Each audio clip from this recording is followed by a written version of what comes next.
Hello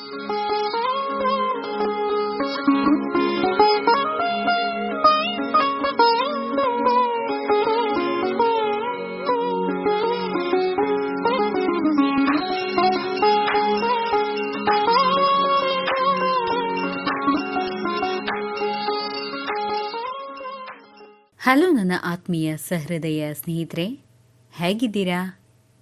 ಇವತ್ತಿನ ವಿಷಯ ಭೂತ ಪ್ರೇತಗಳ ಕಿರುಕುಳದಿಂದ ನಾವೇ ಹೇಗೆ ಹೊರಬರಬಹುದು, ಪ್ರೇತಗಳ ನಿವಾರಣೆಗೆ ಅಗ್ನಿಹೋತ್ರ ತಂತ್ರ, ಭೂತ ಪ್ರೇತಗಳು ಮನುಷ್ಯರಿಗೆ ಯಾವ ರೀತಿಯ ತೊಂದರೆ ಕೊಡುತ್ತೆ ಅನ್ನೋದನ್ನ ನೋಡೋಣ.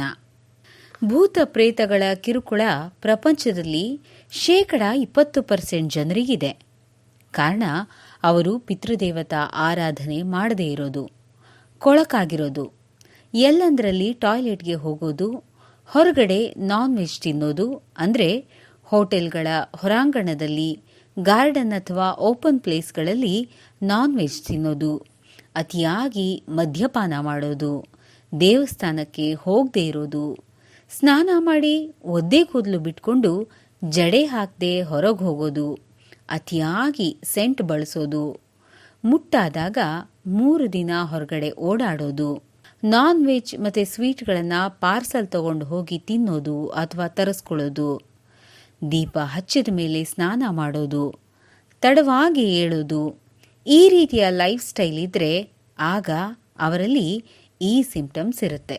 ಅತಿಯಾಗಿ ಕೋಪ ಬರೋದು, ಮನಸ್ಸಿಗೆ ದುಃಖ ಆಗೋದು, ಅತಿಯಾಗಿ ಊಟ ಮಾಡೋದು, ನಾನಾ ಕಾಯಿಲೆ ಬರೋದು, ಆಗಾಗ ಆಕ್ಸಿಡೆಂಟ್ಗಳಾಗೋದು, ಮನೆಯಲ್ಲಿ ಎಲೆಕ್ಟ್ರಾನಿಕ್ ಉಪಕರಣಗಳು ಆಗಾಗ ಕೆಡ್ತಾ ಇರೋದು, ಈ ಎಲ್ಲ ತೊಂದರೆಗಳು ಭೂತ ಪ್ರೇತಗಳು ಮನುಷ್ಯರ ದೇಹದಲ್ಲಿ ಇದ್ದಾಗ ಆಗತ್ತೆ.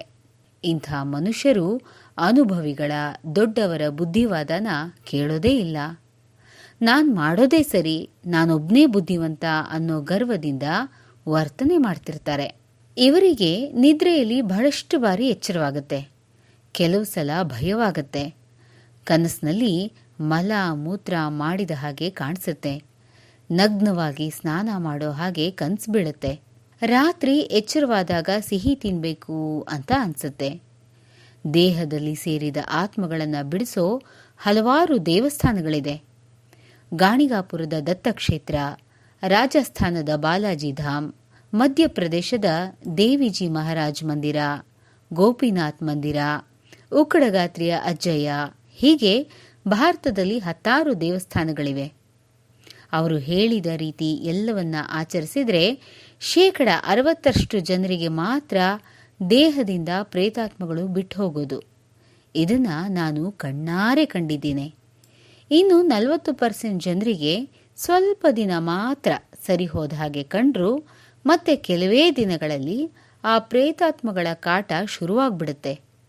ಕಾರಣ ಶಿಸ್ತಿನ ಜೀವನ ಕ್ರಮ ಇಲ್ಲದೇ ಇರೋದು.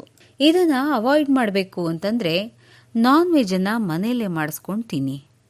ನಾನ್ ವೆಜ್ ಮತ್ತು ಸ್ವೀಟನ್ನು ಪಾರ್ಸಲ್ ಮಾಡಿಸ್ಕೊಂಡು ತಂದರೆ ಚಾಕು ಅಥವಾ ಒಂದು ದಬ್ಬಳವನ್ನು ಸ್ಟವ್ನಲ್ಲಿ ಕೆಂಪಗೆ ಕಾಯಿಸಿ ಸ್ವೀಟ್ ಅಥವಾ ನಾನ್ ವೆಜ್ಗಳಿಗೆ ಚುಚ್ಚಿ ತೆಗಿಬೇಕು.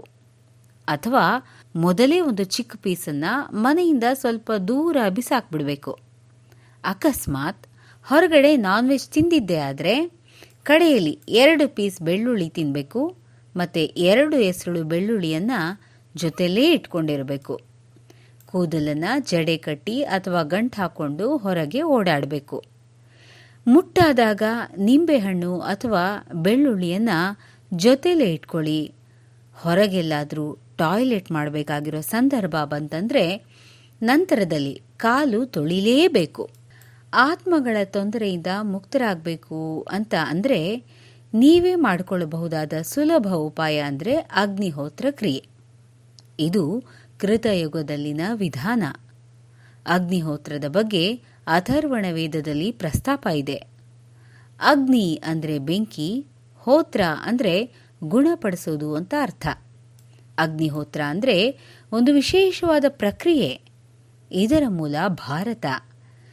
ನಮ್ಮ ಋಷಿಮುನಿಗಳು ನಮ್ಮಂಥ ಸಾಮಾನ್ಯ ಜನರಿಗೋಸ್ಕರ ತಿಳಿಸ್ಕೊಟ್ಟಿರೋ ಅತ್ಯಂತ ಸುಲಭವಾದ 10 ಪ್ರಯೋಜನಗಳಿರೋ ಪರಮ ಶ್ರೇಷ್ಠವಾದ ಪ್ರಯೋಗ. ಅಗ್ನಿಹೋತ್ರ ಪ್ರಕ್ರಿಯೆಗೆ ಯಾವುದೇ ಜಾತಿ ಮತದ ಭೇದ ಇಲ್ಲ. ಗಂಡಸರು ಹೆಂಗಸರು ಅನ್ನೋ ತಾರತಮ್ಯ ಇಲ್ಲ. ಸಸ್ಯಾಹಾರಿ ಮಾಂಸಾಹಾರಿಗಳು ಅನ್ನೋ ಗೊಂದಲ ಇಲ್ಲ. ಇದನ್ನ ಎಲ್ಲರೂ ನೆಮ್ಮದಿಯಿಂದ ಸ್ವಚ್ಛಂದವಾಗಿ ಮಾಡಬಹುದಾದ ವಿಶೇಷವಾದ ಪ್ರಯೋಗ ಅಂತಲೇ ಹೇಳಬಹುದು. ಇನ್ನು ಅಗ್ನಿಹೋತ್ರದ ಸೆಟ್ಗಳು ಆನ್ಲೈನ್ನಲ್ಲಿ ಸುಲಭವಾಗಿ ಸಿಗುತ್ತೆ.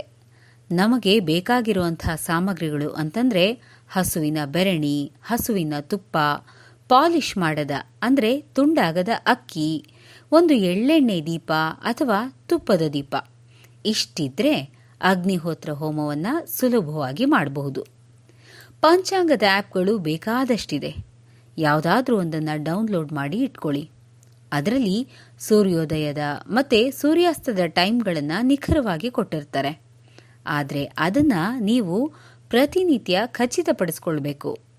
ವ್ಯತ್ಯಾಸ ಆದರೆ ಪ್ರಯೋಜನ ಇರೋದಿಲ್ಲ, ವ್ಯರ್ಥವಾದ ಶ್ರಮ ಅಷ್ಟೇ.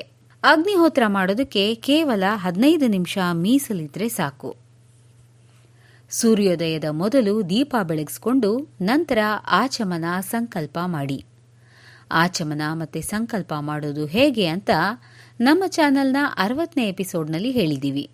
ಅದನ್ನ ನೋಡ್ಕೊಳ್ಳಿ. ಸಂಕಲ್ಪದ ಕೊನೆಯಲ್ಲಿ ಅಹಂ ಅಗ್ನಿಹೋತ್ರಂ ಕರಿಷ್ಯೇ ಅಂತ ಹೇಳ್ಕೊಳ್ಬೇಕು.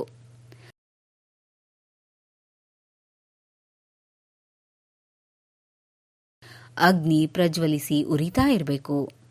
ತುಪ್ಪ ಸವರಿದ ಒಂದು ಬೆರಣಿ ಚೂರನ್ನ ದೀಪದಲ್ಲಿ ಹಚ್ಕೊಳ್ತಾ ಈ ಅಗ್ನಿ ಗಾಯತ್ರಿ ಮಂತ್ರವನ್ನ ಹೇಳ್ಕೊಳ್ಬೇಕು. ಓಂ ಮಹಾಜ್ವಾಲಾಯ ವಿದ್ಮಹೆ ಅಗ್ನಿದೇವಾಯ ಧೀಮಹಿ ತನ್ನೋ ಅಗ್ನಿ ಪ್ರಚೋದಯಾತ್. ಹೀಗೆ 2-3 ಬೆರಣಿ ಚೂರುಗಳನ್ನು ಹಾಕಿ ಅಗ್ನಿಯನ್ನ ಪ್ರಜ್ವಲಿಸ್ಕೊಳ್ಬೇಕು. ನಂತರ ಸ್ವಲ್ಪ ಸ್ವಲ್ಪ ತುಪ್ಪವನ್ನು ಹಾಕ್ತಾ ಈಗ ನಾವು ಹೇಳುವಂಥ ಮಂತ್ರವನ್ನ 3 ಸಲ ಹೇಳಬೇಕು. ಓಂ ಭೂರ್ ಸ್ವಾಹ ಅಗ್ನಿಯೇ ಇದಂ ನಮಮ. ಓಂ ಭುವ ಸ್ವಾಹ ವಾಯುವೇ ಇದಂ ನಮಮ. ಓಂ ಸ್ವಃ ಸ್ವಾಹ ಸೂರ್ಯಾಯ ಇದಂ ನಮಮ.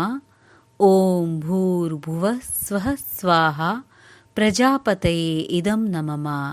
ಓಂ ಭೂರ್ ಸ್ವಾಹ ಅಗ್ನಿಯೇ ಇದಂ ನಮಮ. ಓಂ ಭುವ ಸ್ವಾಹ ವಾಯುವೇ ಇದಂ ನಮಮ. ಓಂ ಸ್ವಃ ಸ್ವಾಹ ಸೂರ್ಯಾಯ ಇದಂ ನಮಮ. ಓಂ ಭೂರ್ಭುವ ಸ್ವಃ ಸ್ವಾಹ ಪ್ರಜಾಪತಯೇ ಇದಂ ನಮಮ. ಓಂ ಭೂರ್ ಸ್ವಾಹ ಅಗ್ನಿಯೇ ಇದಂ ನಮಮ. ಓಂ ಭುವ ಸ್ವಾಹ ವಾಯುವೇ ಇದಂ ನಮಮ. ಓಂ ಸ್ವಃ ಸ್ವಾಹ ಸೂರ್ಯಾಯ ಇದಂ ನಮಮ. ಓಂ ಭೂರ್ಭುವ ಸ್ವಃ ಸ್ವಾಹ ಪ್ರಜಾಪತಯೇ ಇದಂ ನಮಮ. ಈ ಮಂತ್ರವನ್ನ ಸೂರ್ಯೋದಯ ಉದಿಸುವ ಸಮಯಕ್ಕೆ ಸರಿಯಾಗಿ ತುಪ್ಪ ಮಿಶ್ರಿತ ಅಕ್ಕಿಯನ್ನ ಅರ್ಪಿಸ್ತಾ ಬಲಗೈಯನ್ನ ಗೋಮುಖ ಮುದ್ರೆಯಿಂದ ಹಿಡಿಕೊಂಡು ಎಡ ಅಂಗೈಯನ್ನ ಎದೆಯ ಮೇಲೆ ಇರಿಸಿ ಈ ಮಂತ್ರವನ್ನ ಹೇಳಬೇಕು. ಗೋಮುಖ ಮುದ್ರೆ ಅಂತಂದ್ರೆ ಹೆಬ್ಬೆರಳು, ಮಧ್ಯದ ಬೆರಳು, ಉಂಗುರದ ಬೆರಳು ಸೇರಿಸಿದ್ರೆ ಗೋಮುಖ ಮುದ್ರೆ ಆಗುತ್ತೆ. ಇನ್ನು ಮಂತ್ರ ನೀವು ಹೇಳ್ಕೊಳ್ಬೇಕಾಗಿರುವಂಥದ್ದು ಓಂ ಸೂರ್ಯಾಯ ಸ್ವಾಹ ಓಂ ಸೂರ್ಯಾಯ ಇದಂ ನಮಮ ಅಂತ ಹೇಳಿ ಗೋಮುಖ ಮುದ್ರೆಯಿಂದ ತುಪ್ಪ ಮಿಶ್ರಿತ ಅಕ್ಕಿಯನ್ನು 1 ಸಲ ಹಾಕಿ. ಓಂ ಪ್ರಜಾಪತಯೇ ನಮಃ ಪ್ರಜಾಪತಯೇ ಇದಂ ನಮಮ ಅಂತ ಹೇಳಿ ಅಕ್ಕಿಯನ್ನ ಸಮರ್ಪಿಸಬೇಕು. ಮುಖ್ಯವಾದ ವಿಷಯ ಅಂದ್ರೆ ಅಗ್ನಿ ಆರೋವರೆಗೂ ಅಲ್ಲೇ ಇರಬೇಕು. ಆ ಸ್ಥಳವನ್ನು ಬಿಟ್ಟು ಏಳೋ ಹಾಗೇ ಇಲ್ಲ. ಆ ಸಮಯದಲ್ಲಿ ಸೂರ್ಯನಿಗೆ ಸಂಬಂಧಿಸಿದ ಆದಿತ್ಯ ಹೃದಯ, ಅಷ್ಟೋತ್ತರ ಸ್ತೋತ್ರಗಳನ್ನು ಹೇಳ್ಕೊಳ್ಬಹುದು ಅಥವಾ ರೆಕಾರ್ಡ್ ಹಾಕೊಂಡು ಧ್ಯಾನ ಮಾಡಬಹುದು. ಈ ಅನುಷ್ಠಾನ ಸೂರ್ಯೋದಯದಲ್ಲಿ ಮಾಡುವ ಅಮೋಘವಾದ ಪ್ರಕ್ರಿಯೆ. ನಮ್ಮ ಮುಂದಿನ ವಿಡಿಯೋದಲ್ಲಿ ಅಗ್ನಿಹೋತ್ರ ಅನುಷ್ಠಾನವನ್ನು ಸಂಜೆ ಹೊತ್ತು ಮಾಡುವ ಪ್ರಕ್ರಿಯೆ ಬಗ್ಗೆ ತಿಳಿಸ್ಕೊಡ್ತೀನಿ. ಗಮನ ಇಟ್ಟು ನೋಡಿ. ಛಾಯಾ ಸಂಜ್ಞಾ ಸಮೇತ ಸೂರ್ಯ ಭಗವಾನ್ರಿಗೆ ಜೈ.